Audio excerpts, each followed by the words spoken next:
Assalamualaikum warahmatullahi wabarakatuh. Salam sejahtera untuk kita semua. Selamat siang untuk teman-teman para Korkap dan Korkot seluruh Indonesia.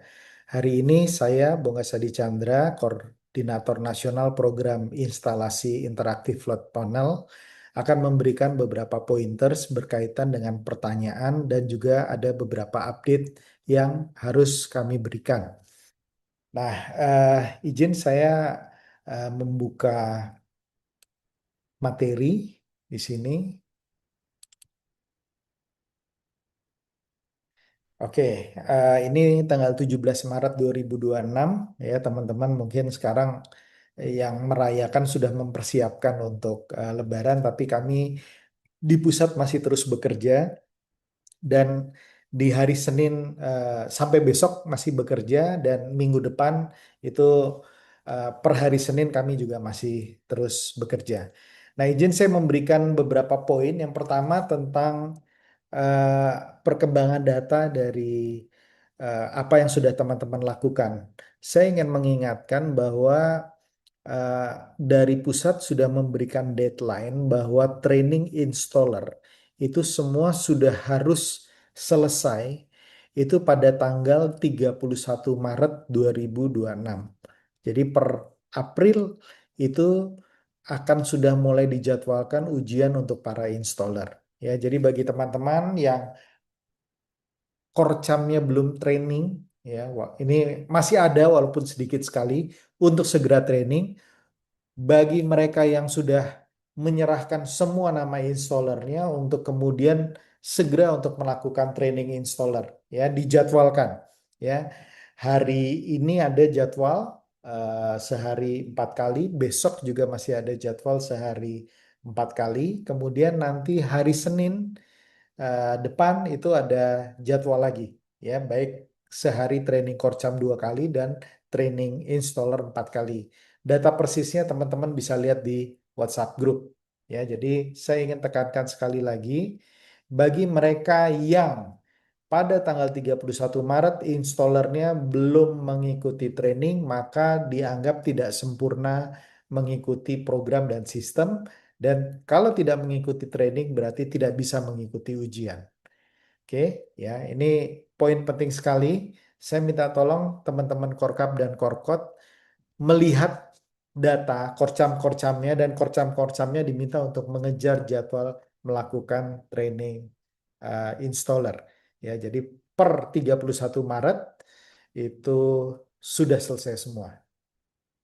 Yang kedua berkaitan dengan pertanyaan-pertanyaan tentang insentif, ya, insentif installer, insentif korcam, insentif korkap. Nah, ini di sini kami sudah menanyakan, ada jawaban, ya. Nanti mohon diteruskan ke ininya. Oke, yang kedua berkaitan dengan sistem pembayaran insentif secara umum itu dibagi menjadi 3 termin, baik installer, korcam maupun korkap itu semuanya ada 3 termin. Nah, saya bicara yang umum dulu tahapannya. Yang pertama adalah eh, untuk Korkap dan Korcam itu termin pertama itu setelah calon installer mengikuti ujian, ya. Jadi begitu installer teman-teman semua mengikuti ujian gitu ya dan selesai melakukan ujian, maka termin pertama sudah bisa diterima. Besarnya berapa persen nanti ada di bawah. Kemudian yang kedua, termin kedua itu adalah setelah 8 laporan soft copy installer dinyatakan benar menurut sistem klien. Nah, sistem klien ini maksudnya apa? Sistem klien ini sistem atau aplikasi yang dibuat oleh klien. Dalam hal ini adalah kementerian. Ya, jadi kalau semua 8 laporan soft copy itu sudah dimasukkan ke dalam ke dalam aplikasi tersebut, maka termin kedua sudah bisa cair. Kemudian yang ketiga, termin terakhir itu adalah setelah dokumen BAPP fisik dari Korcam dan Korkap yang menggabungkan itu diterima di Jakarta. Ya, jadi nanti para Korcam itu mengumpulkan dokumen tersebut ke Korkap untuk dikumpulkan bersama dan dikirim ke Jakarta. Nah, sistem ekspedisinya sudah diatur oleh pihak pusat, di mana nanti bekerja sama dengan beberapa eh, perusahaan logistik pengiriman, ada eh, JNT, ada eh, beberapa perusahaan ya, termasuk PT Pos dan lain-lain, untuk nanti mengirimkan dokumen secara gratis ke Jakarta. Nah, itu secara umum. Kemudian yang berikutnya installer. Ya, jadi installer itu tahapannya yang pertama dia akan mendapatkan besaran 20% dari totalan di masing-masing region kan, installer dapat beda-beda ya. Misalnya di Jawa itu 200.000, berarti 20%-nya dia dapatkan di awal, kemudian kalau di Papua 20% dari 500.000. Ya, jadi H-2 sebelum jadwal instalasi itu diberikan. Ya, jadi 20% itu diberikan H-2 sebelum jadwal instalasi. Kemudian yang berikutnya, tahap keduanya atau termin kedua sebesar 50% itu akan diberikan setelah 8 laporan soft copy installer itu dinyatakan benar oleh sistem klien. Jadi begitu sudah selesai, 8 dokumennya itu dimasukkan di aplikasi, soft copy-nya dikirimkan. Kemudian begitu dianggap benar dan sudah tepat, lengkap, maka 50% berikutnya akan dikirimkan yang jatah installer. Kemudian yang ketiga, itu yang sisa 30% itu akan diterima oleh installer begitu BAPP fisiknya itu terverifikasi di Jakarta. Ya, jadi ada tabungannya apa 3 kali di sini ya, ada 20%, 50%, 30%. Nah, sedangkan bagi mereka nanti yang masuk sebagai cadangan, ya bukan yang utama, cadangan 1 dan cadangan 2 nanti langsung dibayarkan pada H-2 sebelum jadwal instalasi. Ya, jadi itu gambaran sistemnya. Kemudian yang kedua untuk insentif Korcam, ya. Insentif Korcam juga patokannya yang di atas tadi ya. Termin satunya kan itu besarannya 20%, termin 2 50%, dan termin 3 30%. Begitu juga untuk cadangan 1 dan 2 sama juga dibagi menjadi 3 termin. Nah, selanjutnya yang terakhir adalah insentif Korkap. Nah, insentif Korkap juga sama, termin 1, 2, 3, 20%, 20%, 60%. Kemudian untuk cadangan 1 dan cadangan 2 ada termin 1 50%, termin 2 50%. Nah, ini sebetulnya hanya gambaran saja. Saya minta teman-teman untuk fotokan ini gitu ya. Nanti mungkin kami akan bagikan juga. Tapi usul saya ya, eh, hitung-hitungannya ini agak rumit ya, karena dibagi 3, kemudian terminnya ada bermacam-macam. Ini sebetulnya lebih menjawab pertanyaan teman-teman yang kemarin menanyakan untuk installer terminnya berapa, pembayaran Korcam berapa, insentif Korkap itu bagaimana. Ini sudah ada ya, tapi usul saya untuk level sekarang ini, tahapan ini adalah teman-teman untuk secepatnya melengkapi data installer dan meminta para installernya untuk melakukan training dulu. Jadi sampai di situ dulu. Ya, ini nanti masalah pembayaran dan lain-lain kita bisa menjelaskan lebih detail berikutnya. Ya, artinya teman-teman jangan melihat ini sebagai fokus dulu, karena yang paling fokus untuk tahap ini adalah supaya semua training installer itu dilakukan sebelum 31 Maret. Nanti setelah 31 Maret saya bisa membuka forum lagi untuk menjelaskan ini lebih detail lagi. Nah, saya selanjutnya akan menjawab beberapa pertanyaan yang sering ditanyakan kepada kami, gitu ya. Ada 4 atau 5 pertanyaan. Yang pertama ini, installer tidak bisa mengambil sekolah di desa yang berbeda. Ya, eh, kami ini udah penegasan yang ke beberapa kali gitu ya, bahwa satu installer hanya bisa mengerjakan desa di wilayahnya saja, di wilayah domisili si sekolahnya dan domisili si installernya. Ya, jadi tidak boleh satu installer mengerjakan dua sekolah di dua desa berbeda. Ya, itu eh, saya mau tegaskan bagian itu. Bila ada pertanyaan yang ingin lebih detail, nanti kita bisa tanya jawab. Yang kedua, kenapa TK dan PAUD dihilangkan? Teman-teman yang sudah mendapatkan list yang pertama itu kan ada TK PAUD, tapi kemudian TK dan PAUD dihilangkan. Kenapa TK dan PAUD dihilangkan? Jawabannya satu, karena kebijakan pemerintah untuk tahun ini TK dan PAUD itu dihilangkan.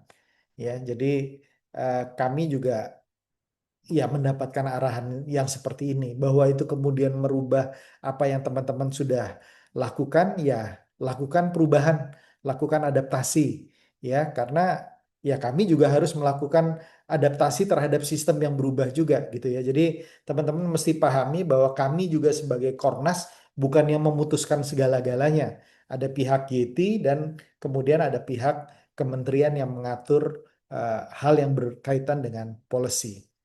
Yang ketiga, bagaimana dengan sekolah yang belum muncul pada saat menginput? Ini juga menjadi pertanyaan beberapa teman gitu ya, di mana di dalam sistem kemudian nama sekolahnya belum ada gitu ya, atau nama sekolahnya nol, padahal di list yang ada, ini kecuali TK dan PAUD ya, ternyata itu ada, kemudian di sistem nggak ada. Nah kalau ada seperti ini teman-teman segera laporkan gitu ya, untuk kemudian kami di admin juga melaporkan kepada sistem IT untuk kemudian diperbaiki atau direvisi. Usul saya begitu ketemu kasusnya langsung bertanya kepada admin Kornas untuk dimintakan apa solusinya, jalan keluarnya supaya nama dari sekolahnya keluar. Karena sistemnya itu kemudian eh, belum betul-betul eh, apa, kadang-kadang ada faktor sinyal, ada faktor sistem crash dan lain-lain gitu ya. Jadi bagi teman-teman yang mempunyai masalah segera lapor kepada admin Kornas ya. Kemudian bagaimana dengan sistem ujian installer? Ya, ini juga pertanyaan eh, untuk installer yang di bulan April itu bagaimana? Jadi poinnya yang pertama, jadwal tes itu akan diberikan H-5. Ya, jadi nggak akan mendadak-mendadak. Jadi H-5 itu nanti udah diberitahu oleh pusat, misalnya daerah di Kalimantan gitu ya, eh, tes installernya di hari H+5 gitu ya dari sekarang. Jadi atau H-5 pemberitahuannya itu sudah dikasih tahu, sementara ujiannya 5 hari kemudian. Itu artinya teman-teman punya waktu untuk mempersiapkan, untuk kemudian ngingat-ingat lagi apa yang sudah diberikan pada waktu training, atau bahkan mungkin ikut training lagi biar nggak lupa gitu ya. Jadi itu yang bisa teman-teman lakukan. Durasi tesnya sendiri itu lamanya 60 menit. Ya, durasi tesnya 60 menit. Kemudian waktu pengerjaan tesnya itu bisa dilakukan dalam 1 hari 24 jam. Kenapa diberikan 1 hari 24 jam? Karena eh, untuk mengantisipasi daerah-daerah yang sinyalnya mungkin tidak terlalu bagus, atau apa ya permasalahan teknis lah gitu ya. Jadi eh, dalam waktu 1 hari itu bukan dipatok misalnya jam 8 pagi atau jam 10 pagi harus ikut semua serentak. Enggak. Tapi pada hari itu linknya diberikan dan mereka begitu masuk ke dalam link tersebut itu dianggap sudah memulai proses ujiannya ya selama 60 menit. Ya artinya selama 24 jam itu nanti teman-teman installer bisa memilih waktunya disesuaikan dengan kesibukan, kesiapan, pas sinyalnya bagus dan lain sebagainya. Ya. Nah, kemudian soal ujiannya sendiri itu akan dibuat random. Ya, random itu artinya ada beberapa set ujian gitu ya, dan ini dibuat random. Artinya teman-teman nggak bisa saling intip juga gitu ya. Jadi mengerjakannya betul-betul sendiri. eh, nggak bisa nyontek-nyontekan, nggak bisa membahas bersama-sama karena sekali lagi waktunya tadi adalah 60 menit dan kemungkinan besar soalnya bisa berbeda-beda. Jadi ada 6 set soal yang berbeda. Nah, itu syarat dari ujian. Nah, yang terakhir adalah eh, masalah ujian itu harus diikuti di tempat yang sinyalnya ada, ya, di tempat yang sinyalnya ada. Jadi kalau untuk tahap ini mereka yang wilayahnya sinyalnya susah terpaksa harus mencari tempat yang sinyalnya bagus ya untuk mengerjakan tes ini. Jadi itu yang saya bisa katakan. Tadi untuk beberapa hal yang nanti bermasalah, sekali lagi dari awal kan saya udah minta daerahnya dicatat, daerahnya dilihat gitu ya, karena kami juga betul-betul memantau bagaimana apa sinyal tadi bergerak di daerah tersebut gitu. Jadi itu ya artinya wajib mengikuti ujian di tempat yang sinyalnya baik. Itu mungkin jawaban singkat dari poin mengenai sistem ujian installer. Begitu teman-teman, sisanya saya akan membuat memberi ruang untuk tanya jawab berikutnya. Silahkan bagi teman-teman yang ingin bertanya. Terima kasih.